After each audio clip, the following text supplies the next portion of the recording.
Redeem digital recording studio मठियार हाला। छोड़ दिहलू हमके पक्के बाराबाद दुआ करिले जान रही आयाबाद के करा के सतई हो हमरा मरला के बाद के करा के सतई हो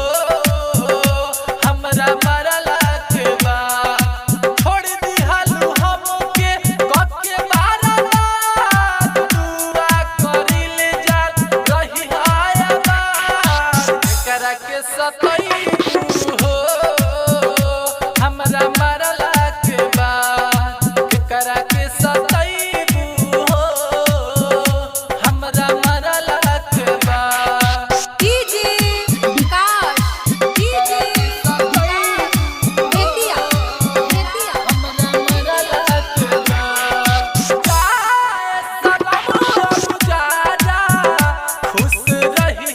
तू पियावा के घरे प्यार से उठल भरोसा